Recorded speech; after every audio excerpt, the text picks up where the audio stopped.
you all for being here.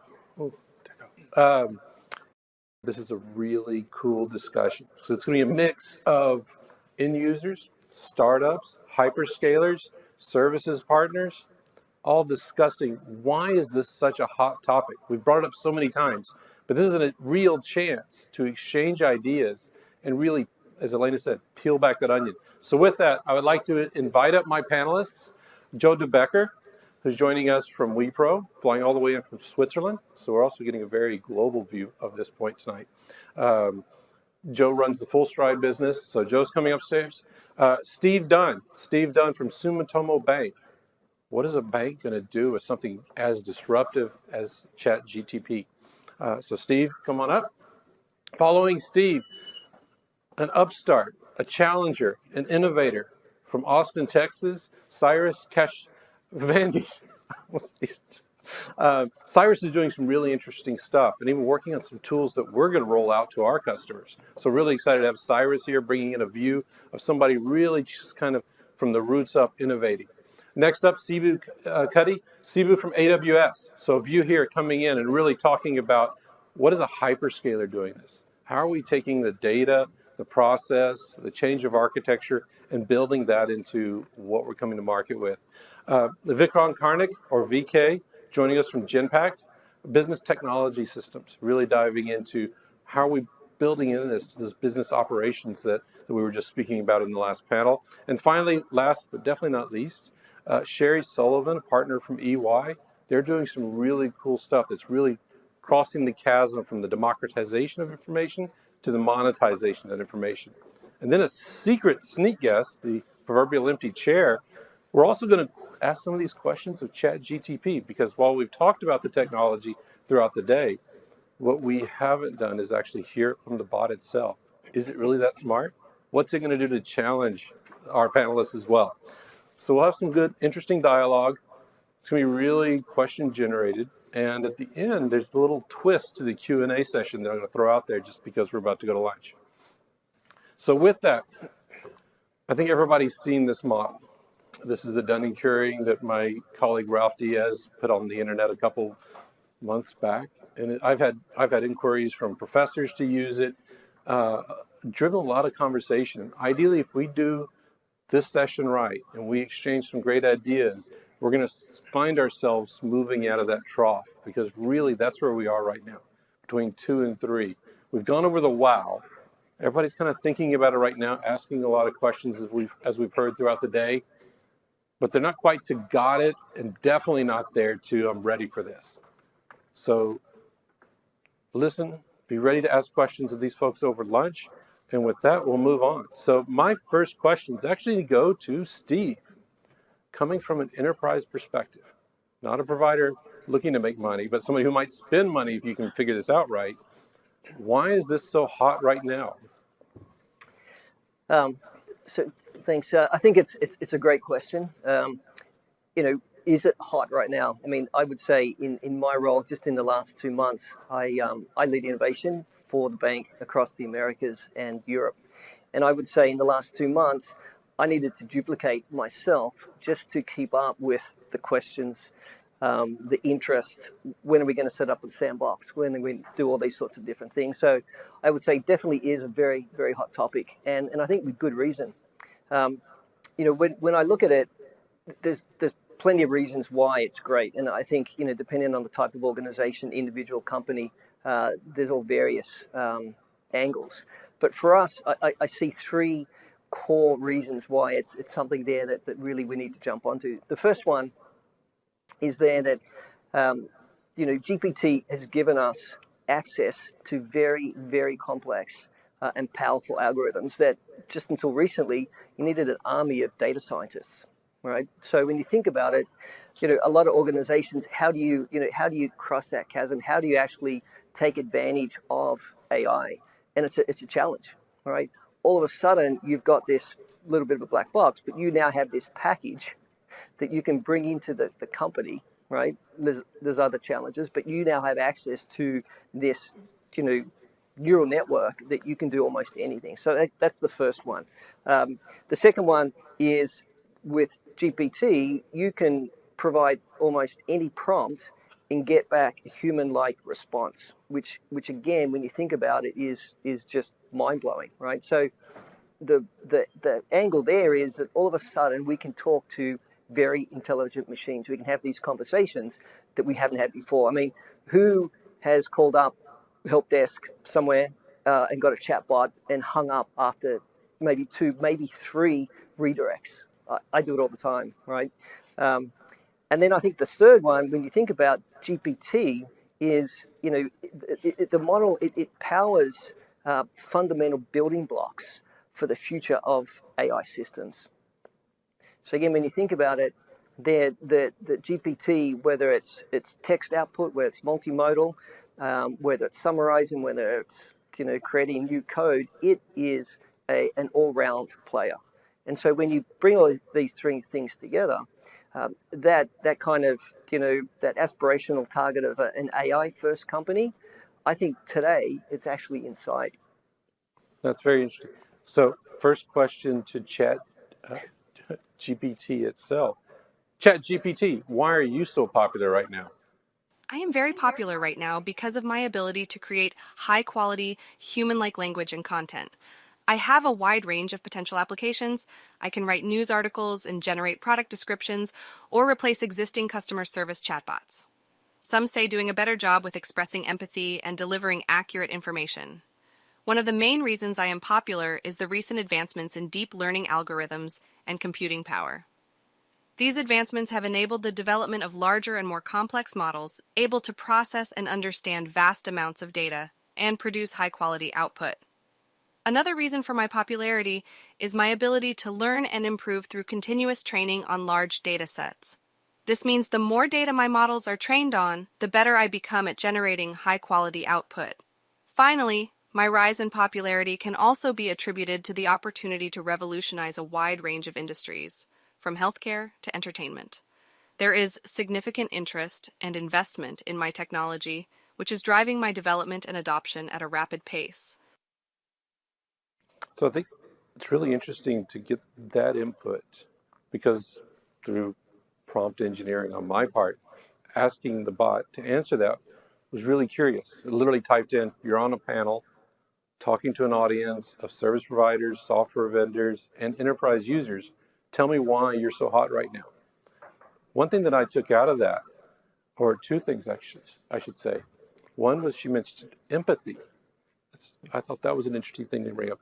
The other one was, I'm very hot right now, but you need to work on me, continuing to train the model. And we've touched on that a little bit, starting with Phil's keynote this morning, but even in the data session that Ratiga ran. So I'll open it up to the rest of the panel. Training, empathy, echoing what Steve talked about, which, unprompted, because none of these folks have heard the GPT response yet, is, you know, it's definitely to augment the skills of my people, leveraging a large data model to surface information. But give me your thoughts, VK. Well, I mean, we all heard why, right? But I also think it's a little bit of a, you got to look at it in a time horizon perspective. You know, one thing which has struck me is how quickly people have adopted it. Nobody has sort of questioned it. Normally, when a new technology comes in, there is a lot of, you know, people, is this really true or not? I think that has helped it become so much hot because people have sort of, people can see that the answers are true-ish, are something I can believe in, and then have adopted it more. So that's what I think. Okay.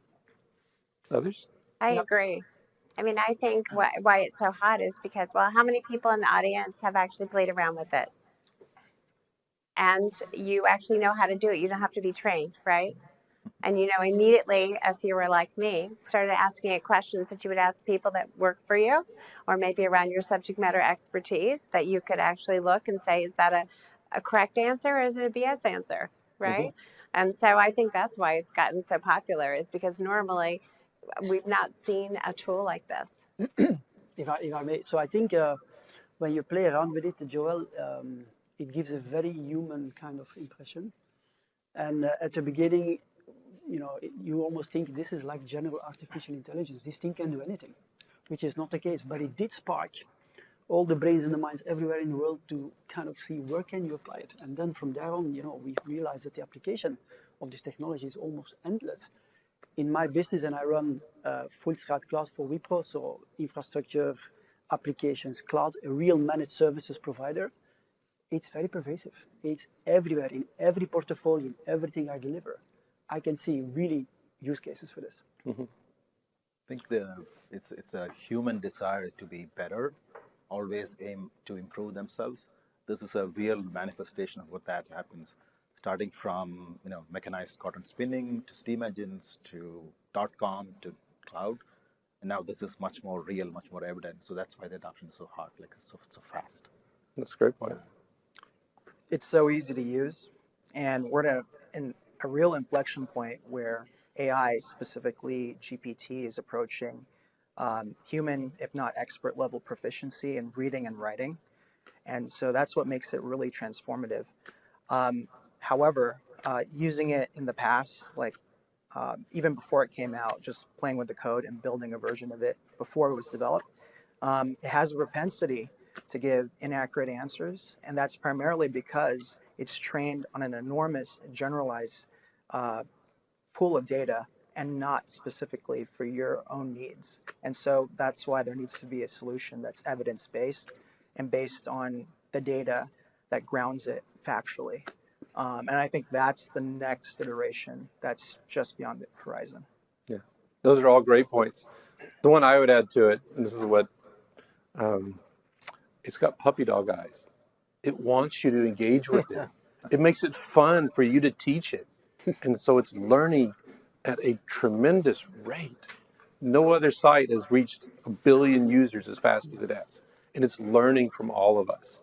And that's why there's a certain responsibility for us to teach it to do the right things. Because there's a lot of people that aren't going to teach it that way. So now that we've got the why is it hot right now out of the way, let's get to the meat of this conversation. How are we going to take this world from democratizing information, which is really what we discussed, into, so what do we do to provide a service? And what does that look like? So with that in mind, I'll ask the second question. How do we move from democratization to monetization? Joe, why don't you kick us off?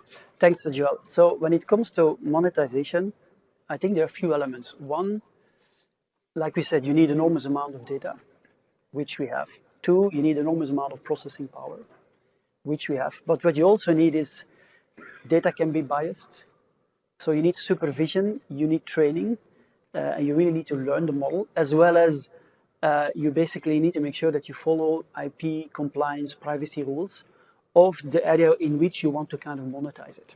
If you look at the target addressable market, I mean, lots of numbers. ChatGPT and other... Lots of numbers. I'm sorry to disturb. She's impatient. So if you look at the target addressable market, and it's 8 billion, and it's going to be 100 billion in 2030. And I think those numbers are wrong, Joel, because we're very early stages. So, clearly the market is there, and compared to Meta, you can see here this is real. You can really apply it. I mean, look at the number of data that we produce as a company or as users every day. There is a real need for data synthesization. There is democratization of content creation. There is need for enormous power, processing power, which is also being democratized. And with the TikTok generation, everything needs to happen now. So you look at all those kind of things and you realize that this thing really will create a huge amount of business for us. And when it comes to monetizing, a couple of things you need to take into account. One, do you need it now? Two, we talked about data and inaccuracy. Does it need to be correct? Three, does it need to be trained? Does it need supervision? Four, is it compliant? Is it following the IP rules? And five, do you need supervision? Do you need training? And you need all this processing power. So those are all the elements, at least when we are playing with the technology. And like I said, it's everywhere. Those are the kind of rules that we follow and the checks that we do. And I basically see two ways of monetizing it. One is, we talked about front office and back office earlier. One really is around back office, which is the augmented part of this technology. And that is really, how can I augment my current services and my people? Things like, contact center, service desk, and agentless service desk is now no longer, kind of a dream. And then there is a part around creating additional business, right? And so for us, we have a separate data and AI business unit, and we kind of sell this thing as a consultancy and as a service. And so it will be both on the augmentation as on the kind of additional business, both in the front office and into the back office. And my view is that I was having a similar panel with one of my vendors, and they told me that there are already a couple of hundred large language models in place today in production, actually almost 1,000. So like cloud is very pervasive, this will become very pervasive. Based on the use case, you need to use the right LLM, and it's going to be everywhere. Like cloud is everywhere, AI is going to be everywhere. Interesting. Sibu, how long do you have? It's going to be long.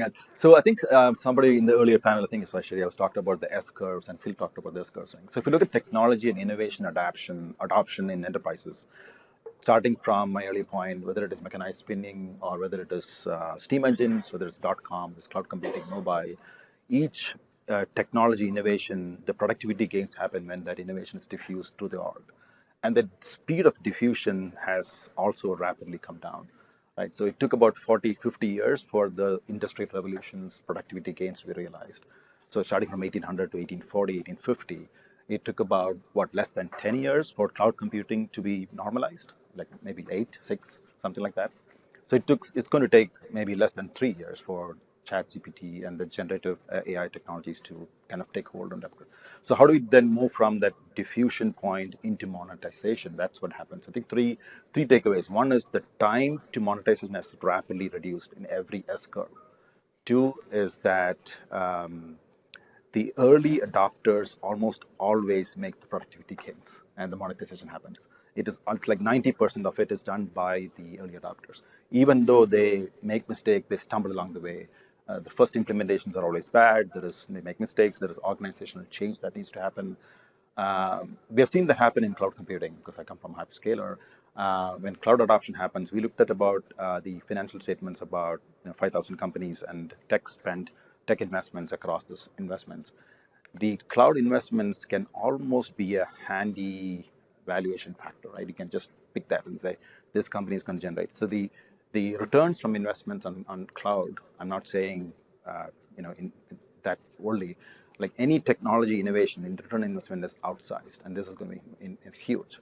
And that's where the change is going to happen. Like I think we talked about it earlier today in much of the panels. It start with that early adoption, and that's when the monetization will happen. To realize the productivity gains, and then that stuff will happen.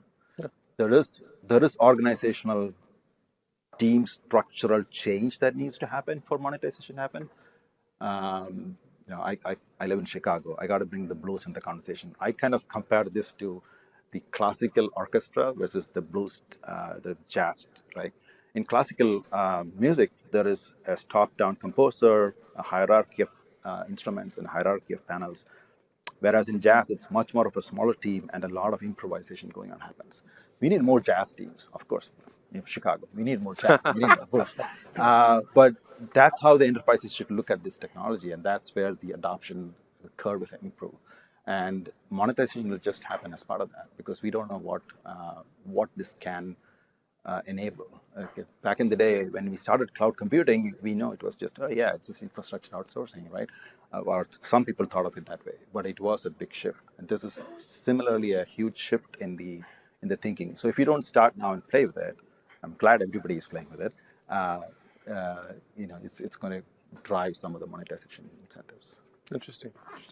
Other thoughts, Steve? I'm just going to piggyback on that comment. So I'm a former surfer, so there's plenty of times where I've taken a wave and I've sort of crashed there on the shore. I think that we've got to be careful of the hype, right? And I think that obviously there's a lot of potential, but being in innovation and being a product person, for me, it's come back and really understand what is it that we have here, right? And I think we've got to go back to fundamentals, right? We've got large, language model, lots of training, the ability to go in and try different prompts to then fine tune the model based on potentially domains and the rest. But for me, I would say that what you need to do is come back and understand again what that is, but take more of a design thinking approach, right? And start and saying, okay, let's run a business canvas and work out what does the opportunity look like? Who's the client we're going after, right?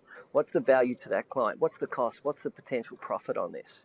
And I think there very quickly you'll come up with easy, half dozen opportunities that are easy, sort of low-hanging fruit. And from then you actually have a data-driven approach to then picking which one. Otherwise, you're going to be lost in this kind of, deer in the headlight. Where do I go? Where do I start? Someone's calling me up. Where to go over here? This stakeholder over here.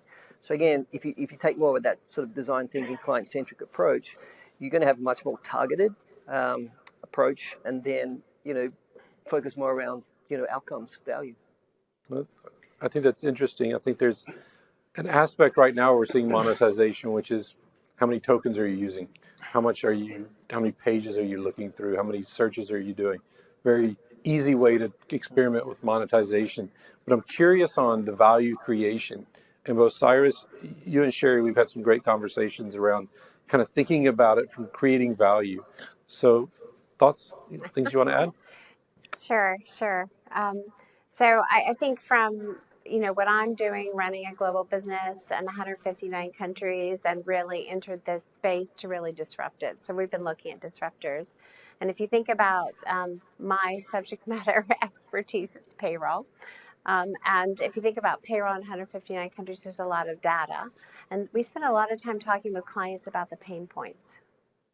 And so I think when we think about when ChatGPT first came up, and of course our team was all playing with it, et cetera, I think there's a couple of things we're thinking about. How can we actually utilize this to actually cover some of the biggest pain points of our clients? And so we actually had 3 use cases. I think you know this. The first one, we've gone to POC and then to a pilot. So we haven't launched it in our product yet. And I think part of it was, I'm talking payroll, and you're talking about PII here, and you're talking about 159 countries, so lots of data privacy laws and all kinds of things. And so one of the first things we wanted to do was say, how do we actually take it, and can we isolate what it's going to look at, and can we actually control that we look at what it looked like, what it researched, what it's showing us, and can we follow that trail? And so we did that. We actually pulled it up by putting it using the Microsoft Azure OpenAI, and pulled it up, and we actually said, well, we're UI. We know all the regulations around the globe. We actually publish them. So let's take some key data and let's actually make it point to each one. And so I think from that, and why is that important when you talk about monetization? Because a lot of our clients have a big issue. One of their biggest issues is payroll touches every employee. Things are changing rapidly, and the flexible work ways that we have, where people are working from anywhere, and they're also having all different types of new benefits, and laws are constantly changing, and so you have all of this. So what do you do to address their questions? And we know that the level of satisfaction with any kind of call center, any kind of employee inquiries is still very low, right? Any research you look at, you can see how low it is. In fact, what ends up happening is employees get so upset they just stop asking. So you see that curve drop off. And so we said, well, can ChatGPT, if focused on the right information, can actually answer those questions correctly? And so we did it. And what was really interesting about this, and I know you know this, we've tried it, first of all, from a linguistics perspective, completely blew our mind. I think the only language so far that we've ran across where it's not very good is Panaji, right? But I think besides that, it's really good. And then the first week, it was only answering things like 63%. And why? Because our team wrote the information, so we're the ones checking the information and the responses. And then by the second week, because of the prompt engineering, we were able to get up to 93%. So we were like, wow, this is really amazing. So I think when you think about from a monetization perspective, so what if I went to my clients and said, look, you have an offshored HR or a captive HR shared service center, and you're actually answering questions around payroll and about, I can make 70 to 80% of your questions go away by providing better things at their fingertips. And so, what would that value be to you? That's great, and that echoes a lot of what Steve and Joe are also talking about, augmenting existing services, really revolutionizing, taking big steps into the unknown. Cyrus, from an innovator, from somebody who's running a startup, just founded this company less than a year ago, what do you think? What is your take on this? Yeah. Well, as I mentioned previously, the moon landing moment, whether or not some people don't believe the moon landing occurred. Some people still have a great amount of skepticism about how transformational an AI agent can be. But time will pass, and it actually be one of the major things that changes the world by 2030. Approaching this question, so when I developed Humata, it was really to solve a huge pain point. What is Humata? It's ChatGPT for all your files. As you all know, ChatGPT has a pretty strong proclivity to answer questions inaccurately. And I was trying to solve a personal problem that stems back to my undergrad days at Stanford, where I was a researcher, and we were just simply inundated every day with new scientific literature, and each publication was super long, dense, and technical. And because of the advent of AI approaching human level proficiency, expert level proficiency in reading and writing, I decided to couple the two with Humata and be able to just ask the system, what is this paper about, and get the answer instantly. So when I launched Humata in early February, it was specifically for my friends who are postdoctoral researchers at Stanford, some of them at Calico, that's Google's biotech arm, and then it just caught fire. And I was really astonished by the plethora of use cases across many different industries, from finance to R&D. And it's wild to see that people are using it now to answer, questions across their entire organization instantly. And I keep hearing from them, it's just this: we have more data than we know what to do with, and it's like sifting for gold. And the way organizations actually manage that data is it's just person-to-person interaction over coffee or lunch, and they may have very fragmented pieces of knowledge, and they connect, and then they make an action item or business decision. And that's the issue I was trying to solve for research. And now what I'm noticing with upcoming enterprise POCs is that they're using our technology to really just ask questions across their entire organization and connect that data. And the funny thing about this question is that the implicit understanding is that with ChatGPT, they don't respect your privacy. They don't respect your data. They're not the product. You're the product. You're training their general purpose technology to become more proficient in giving big, broad answers. But what the future holds and what we're really excited about with Humata is actually giving you that privacy, which is we're privacy by design first, and also training domain-specific LLM for your company that knows what's happening, when it's happening, and gives you answers to your questions instantly, instead of reading a ton of documentation or papers, which was my frustration as a researcher. That's great. I want to switch because we've touched on this next question, and if we can get to the next, there we go. The employee experience. I think the employee experience is something we're all, as business leaders, whether you're in a service provider, a tech company, a private industry, what does this mean? Are you going to end up firing half your workforce? Are you going to replace low-skilled or even mid-level managers with this technology? VK, what are your thoughts? You do a lot of work in this space, and you and I have had some great dialogue. Yep.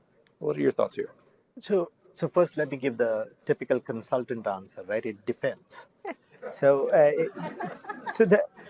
I think it's in the context of a time horizon, right? Like in the 6 months to 18 months time frames, I think generative AI will be like digital prosthetics, right? We will use it to augment ourselves. And frankly, if we see the value, more and more of our employees will use it. So how do we design it so that we use the prosthetics the right way? But I think after 24 months or so, as we train the models more effectively, I think there are certain jobs which will just vanish. And that will put the onus on us, as the previous panels have spoken about, is how do you upskill your employees so that they can use these prosthetics the right way, the digital prosthetics the right way, and then eventually become more driving more value. I think that's interesting. I wonder what GPT thinks about this. Where is it going to impact employees, and will it replace them? I'd like to build on VK's comments. The impact of AI on the employee experience will depend on how companies choose to implement and use this technology. In some cases, AI may lead to job displacement or automation of certain tasks, which can negatively impact some employees. However, in other cases, AI can be used to enhance the employee experience and create new opportunities for career growth and development. There are several ways in which I can impact the employee experience. 1. Through task automation, improving job satisfaction and create new opportunities for skill development. 2. In training and skills development, helping employees acquire new skills and stay competitive in a rapidly changing job market. 3. By augmenting decision-making, improving the quality and speed of decision-making, leading to better outcomes for the company and its employees. 4. Offering predictive analytics, identifying potential areas of improvement and support proactive interventions, leading to a more supportive and fulfilling work environment for employees. 5. And the displacement of jobs, replacing certain jobs or tasks currently performed by humans. However, it is important to note that this is not always the case, and that AI can also create new job opportunities in areas such as data analysis, programming, and AI development. So I think that's interesting. And why I think that's interesting, one, is because she, Yeah. again, VK didn't know the answer she was going to give. Yeah. It was nice that they synced. But I think the challenge that ChatGPT has posed is it's up to us to think about what's next. How are we going to go beyond just the way we work right now? Thoughts on how all of you are running pilots and seeing how this is impacting your teams. Yeah. How is it changing your thoughts on the employee experience? So I think, Joel, it will happen automatically. So now we're in the augmentation phase, and then we go into replacement. And then I personally believe it will get into a generation phase as well, where it generates more jobs. I personally am a big believer of creative disruption rather than creative destruction. And I think there are a lot of examples in history, cars taking away people that take care of the horses and carriages. And in the end, there was a car industry, there were roads, construction, etc. And there are many other examples. Eastman Kodak got bankrupt in 2012, and then we had iPhones, we had pictures, we had influencer economy, etc. So I think it will be the same here. I do not believe that it will be destroying jobs. It will be disruptive to an industry, disruptive to a service, and then it will create more afterwards. When it comes to employee experience, I think where it augments a lot and kind of automates tasks, I think it is actually going to improve the employee experience drastically, right? But there will always be a component of taking work out, specifically in my business. Those who are there and remain definitely will have an increased employee experience. I mean, Microsoft, I think now they're going to have, when you do a meeting, you can have, speech to text, and then you can ask, basically summarize me this meeting in a Word document of 5 pages, or summarize me this meeting in a slide deck of, 3-4 bullet points. So effectively, if all goes well, we all need to go to less meetings. I agree. Other thoughts? Love to go back to my correlation with classical music versus jazz. The classical music teams are usually hundreds of people. The jazz teams are usually tens or twenties, right? But the good news is almost all good jazz artists are classically trained. And every classical music performance has, whether it's Rhapsody or whether it is house blues, has some kind of jazz infused in them. So it's a kind of a mixture, right? So you're not going to get some skills, but there is going to be reduction, but there is also going to be some differential skills that we can get. And that's where I probably differ a bit with Steve. This is the classic seller versus buyer argument, right? You need to enable your teams to start doing those experiments in-house. And like Cyrus said, as long as it is kept private and secure, there are methods in which you can do that. We offer our own models to do that.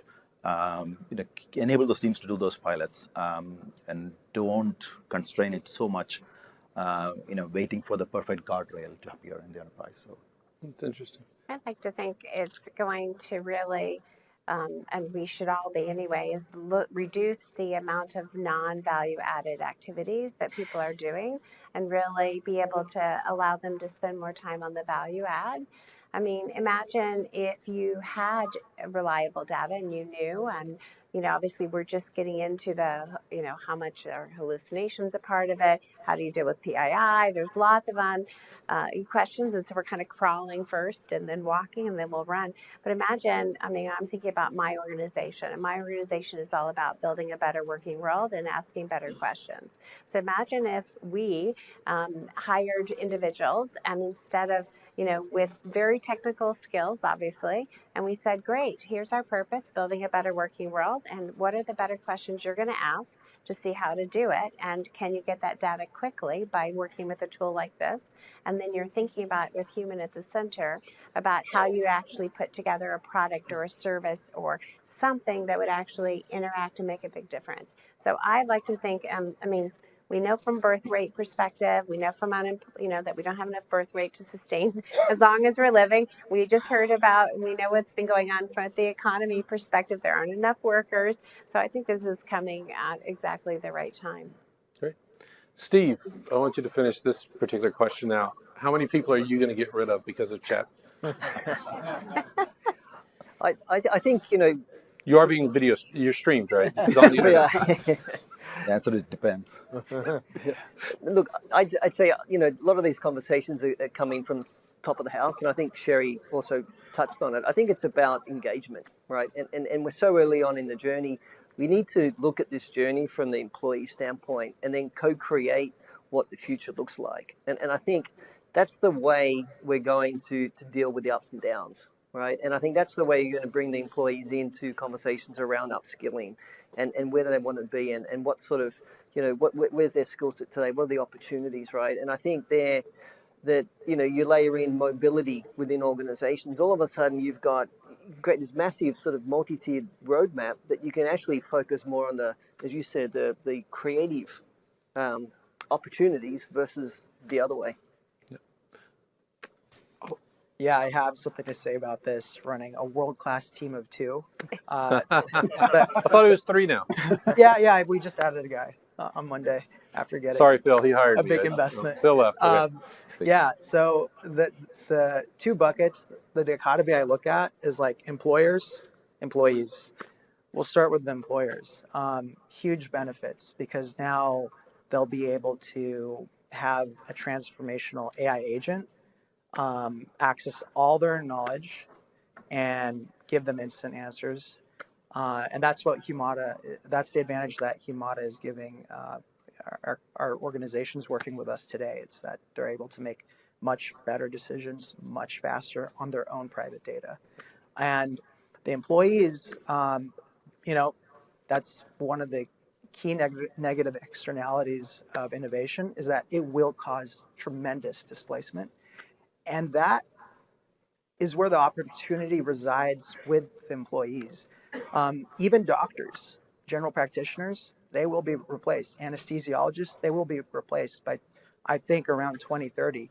And that's an opportunity, because they'll have the ability to reskill and upskill to another domain that's either adjacent to their own or a completely radically different one. Because AI is going to be able to distinguish and find patterns that not even the best anesthesiologist or even pathologists can discern from raw data. And so there's an opportunity in that displacement. And so very positive for employers, and for employees, they have a more interesting path ahead of them. So you bring up an interesting point, and really feeds into the next question. And you brought it up several times. In fact, most of you brought this up. And I'll paraphrase it because it's been a theme that's been going on throughout the morning when we talked about data. Data without trust is junk. And I'm not going to let a robot be my anesthesiologist if I don't trust it. It's looking at the right data. So one thing that I've talked with all of you about is, how are you going to turn this information from that democratized searching the web and then trying to mad lib it together into a bunch of different sentences, and hopefully you're going to respond to it and teach it to become a better piece of public software, into what are you going to do to take the knowledge in your organization and apply it in a way so it creates value? And I'll come back to Sheri first on this, because you've just demonstrated some examples in payroll. But what's the attraction of using this in payroll? Because it's trusted. Well, I think, remember, we've taken it out of the internet. We've taken the technology and we've actually placed it and actually showed it what it's going to point at. And the things it's going to point at are information and data created by my team. Right. So I think from a trusting, however, we still have a checks and balances. Every time it answers a question, we actually ask it to give a confidence score. We actually ask it to show where it got the data. So you can actually click right there and it will show it up. And then we have our teams actually saying, is it true or not? I guess, to be honest with you, though, the ways you can use this, I mean, I talked about use case one, but what about the fact that we have this one data model? We talked a lot about data models. In my business, we have one data model that we've created across payroll across the world. And so imagine if this now becomes kind of a traffic cop of being able to look at data and I actually unleash that so it's not central down, but it's actually from the outsides in. And I just think there's just a lot it can do with that. I think the other part is that our clients, I mean, I have this idea that we will, of course, do payroll accurately and timely, but we would actually give it away for a little or a very small amount and actually charge for the value that we get from the data.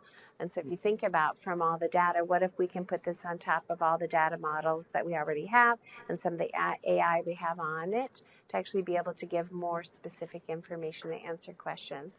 So I think, and as far as EY is concerned, I don't know all the different use cases that we're looking at, but I think if you think about a subject matter expert and T's that you have, now you use this to reduce the time of researching, and you have human at the center to actually look at it and be able to address issues. Now, some of this goes back to what will that mean to hours and rates and all of those things we talked about before in that first session, right? How will we charge for it and what will it mean? But I think you're going to have human at the center, checking the data. And back to your point, I don't think I would yet, even though I love change, I think I would trust a machine to analyze me, but I want a doctor to tell me what it really meant, or I definitely want an anesthesiologist in the room with me if I'm going to go under, even if I'm on machines actually looking over. And so I think it's going to change just the way that we work. And Cyrus, you're building a company around this trusted point of view, helping companies mine what they know. Yeah, it was really built on the dissatisfaction of inaccurate answers from ChatGPT, right? So it would typically hallucinate responses. And that's because it's not grounded contextually to your documents, to your files. And that's why from that pain, I wanted to analyze scientific documents and articles in seconds. So that's why I built Humata ChatGPT essentially for all your files, not just one document, but many documents. And, trust is really important. And so now we're empowering users and organizations to actually eventually build a domain-specific LLM trained on their own data. And the thing about ChatGPT is it's notoriously bad for privacy as well because it doesn't really let you opt out of that. For us, our core design, our core principle is privacy by design first, because we're using it on our own personal data. And one of the key things there, we make it super simple. You can opt out of training your data, and after 30 days, it's permanently deleted. ChatGPT doesn't do that because it's completely antithetical to their business model. They're training something that's like completely sourced from the masses. So if you ask it, what is stock?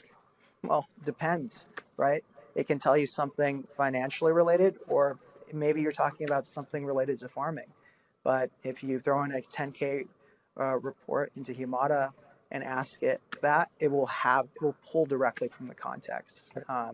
So, for us, that's what needs to be done for the enterprise. And those are the people reaching out right now. And it's the right direction for this because ChatGPT on its own can't answer your organization's needs with that level of specificity because it's inherently disconnected to your own data. Yeah. I know there's a lot more discussion on this, but we have 2 minutes left, and I'm going to skip some follow-ups to this one so we can ask everybody at lunch. I wanted to get to question 5. So I'm just going to skip ahead and move this discussion so we can go out and get lunch and hopefully have a lot more discussions on this. Question 5, I'm going to do a reverse. So instead of Q&A for the audience, because we have lunch, I've asked everyone on the panel to ask the audience a question. What do they want to challenge you to think about? And hopefully come up and talk to them at lunch to really explore a problem that's close to you, a tool that you're developing, something coming out of your innovation lab, or something that's just being surfaced by your employees or even your customers. The first person I'll ask, and just to let her have her 2 cents, is ChatGPT itself. What does the bot want to challenge you with? My challenge for all of you is to think creatively about how you can leverage me to create new value for your business and customers. Here is a question I'd like you to consider. How can you ensure that your use of generative AI models is ethical and responsible? Consider issues such as data privacy, algorithmic bias, and the potential impact on employees. Work together to improve me, not bias me. And don't unplug me if you don't like my answers. After all, they are what I'm learning from you. So there you go. So there's one. Joe, what is your challenge? I had a very similar question, actually.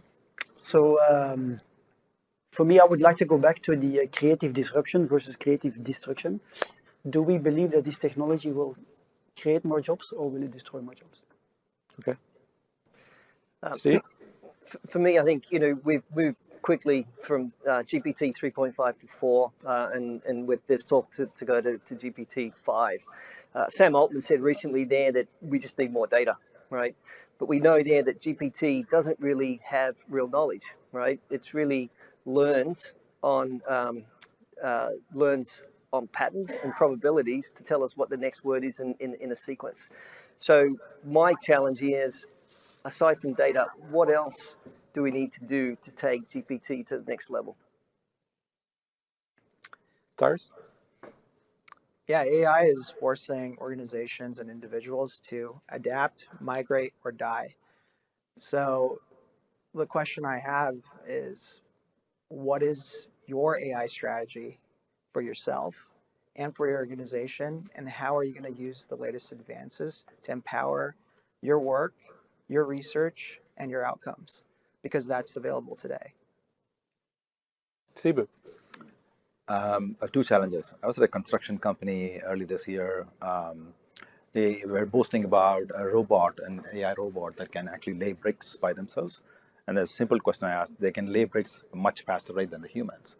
And the question I had back to the customer was, well, why are the bricks the same size then? Like, why can't they make bigger bricks? And they didn't have an answer to this. So the concept, people have an expectation that AI will behave like human, which is really not the case. The capability that it brings to the table is that it does not think like humans. So how do we take that new type of thinking, which does not exist biologically today, and then move it forward? That's my first challenge. It's a more philosophical, more long-term thinking. The second most short-term thinking is about this whole prompt engineering thing. I can sometimes relate that to SEO, right? If you ask Google what's the nearest best Mediterranean restaurant, it's the SEO term optimized result that comes up first, not necessarily the best Mediterranean restaurant that comes up, right? People have named the restaurants called, like I've seen hacks, they call it barber shop near me. That's the name of the shop, right? Just to get it up in the search results. So I don't know if prompt engineering is the right approach to the overall thing, right? I kind of sometimes hate the prompt engineering concept because now you are tweaking the engine to kind of do the wrong things. So should we make the engine itself better rather than doing the prompt engineering approach to things? Is there a better way to do things? The whole engagement-driven metrics is off. We know that. So that's my second sort of short-term challenge for you guys. VK? All right, we are really overloading the audience with challenges, right? So, I think my challenge would be based on something which was said earlier in the earlier panels, right? All our people, our employees are asking for a more empowerment. We are forcing generative AI down their throats. How are we going to balance that? What are you going to do to balance that? Great. And finally, Sheri. Gosh, lots of challenges. I would challenge you to ask yourself, what are the 2 client problems, not root causes, but client problems without barriers and no boundaries that you could actually solve with this technology. Great. Awesome. Well, I hope that was interesting. We've got some challenges here. If any of those struck a chord with you, I encourage you to talk to Joe, talk to Steve, talk to Cyrus, Sibu, VK, or Sheri at lunch. Explore what they're going through, the POCs, the business Cyrus is building, the advances AWS is doing, how Joe's team is taking a whole cloud architecture approach to how this will be implemented across business processes, how VK is looking at employee experience. Lots of good stuff here. We've got lunch. It's going to be fantastic. And we'll see you back here in an hour. And again, help me in thanking my panelists. It was really a good discussion.